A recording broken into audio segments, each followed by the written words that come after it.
বহিষ্কার পদচ্যুতির পরও থামানো যাচ্ছে না চট্টগ্রাম দক্ষিণ জেলা বিএনপির বেশ কিছু নেতার লাগামহীন কর্মকাণ্ড। চাঁদাবাজি, এস আলমের গাড়ি কাণ্ডে জড়িয়ে পদ হারিয়েছেন তাদের অনেকে। নানা কৌশলে সদস্যপদ ফিরে পেয়ে ফের বিতর্কে জড়াচ্ছেন তারা। এমনকি কমিটিতে আসতে মরিয়া আওয়ামী লীগ নেতাদের মামলা থেকে অব্যাহতি দেওয়ার দায়িত্ব নেয়া নেতারাও। ফলে কোনোভাবেই এসব অবাধ্যদের লাগাম টানতে পারছে না দলটি। অন্যদিকে আসন্ন কমিটিতে এস আলম কানেকশন নিয়ে প্রশ্ন উঠেছে নতুন করে। গত বছরের 29 আগস্ট গভীর রাতে চট্টগ্রামের কালুরঘাট শিল্প এলাকায় একটি ওয়্যারহাউস থেকে একে একে সরিয়ে নেওয়া হয় এস আলম গ্রুপের 14টি বিলাসবহুল গাড়ি, যার নেতৃত্ব দেন দক্ষিণ জেলা বিএনপির তৎকালীন যুগ্ম আহ্বায়ক এনামুল হক এনাম। এই ঘটনায় তোলপাড় সৃষ্টি হয় চট্টগ্রামের রাজনৈতিক অঙ্গনে। বিলুপ্ত করা হয় দক্ষিণ জেলা বিএনপির কমিটি। পদ হারান এনাম সহ 3 নেতা। এই ঘটনার সাথে সম্পৃক্ততা নেই দাবি করে আগস্টে সংবাদ সম্মেলন করে দক্ষিণ জেলা বিএনপি। তাদের আমরা যথার্থ বিচার চাই। 25 ডিসেম্বর বহিষ্কার আদেশ প্রত্যাহার হলে সদস্য পদ ফিরে পান এনামও। দলের সুনাম নষ্ট করার পরও তাকে দলে ফেরানোয় বিক্ষোভ করেন অনেকে। এ বিষয়ে এনামের বক্তব্য জানতে ডিবিসি নিউজের পক্ষ থেকে কয়েক দফা যোগাযোগ করা হলেও তাকে পাওয়া যায়নি। সাড়া মেলেনি হোয়াটসঅ্যাপে কল ও খুদে বার্তা পাঠালেও।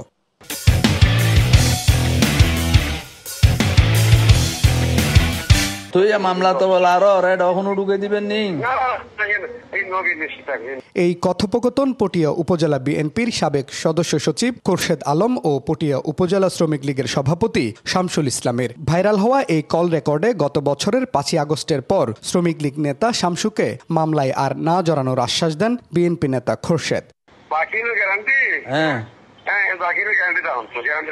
সম্প্রতি উপজেলা কমিটি গঠনে সিভি জমা নিয়েছে দক্ষিণ জেলা বিএনপি। ত্যাগী নেতাদের পাশাপাশি বিগত সময়ে অপকর্মে অভিযুক্ত নেতারাও মরিয়া শীর্ষ পদ পেতে। পটিয়া উপজেলার আহ্বায়ক পদে আসতে সিভি জমা দিয়েছেন বিতর্কিত এই নেতা। আমার সাথে কোনো ব্যক্তি এর সাথে সংযুক্ত নাই, আমি এগুলো ইনভলভ না। পটিয়াতে আমার চেয়ে বেশি মামলা কারো নাই, আমার চেয়ে বেশি মিছিল কেউ করে নাই। এটা থাকলে প্রমাণ দিতে বলেন। এদিকে পটিয়া উপজেলায় নেতাদের বিরুদ্ধে চাঁদাবাজি, মামলা বাণিজ্য, নানা বিতর্কিত কর্মকাণ্ডে দলের সুনাম নষ্ট করার অভিযোগ এনে দলের হাইকমান্ডের কাছে অভিযোগ দেন উপজেলা বিএনপির সাবেক যুগ্ম আহ্বায়ক কলিমুল্লাহ চৌধুরী।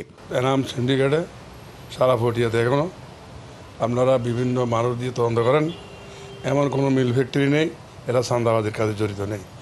বিশেষ করে মামলা বাণিজ্য সাধারণ পাবলিকদেরকেও, জায়গা জমিনের বেজাল আছে এমন লোকদেরকেও এরা মামলায় ঢুকে দিয়ে টাকা নিয়েছে।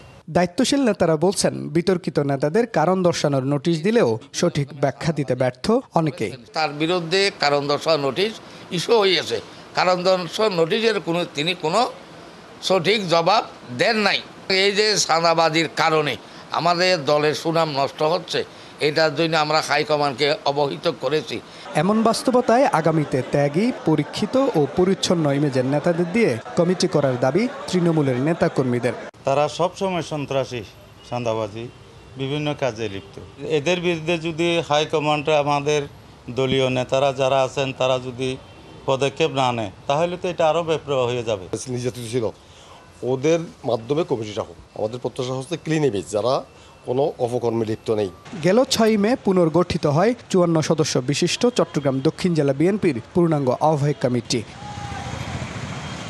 Mujibul Haque, DBC news, Chittagong.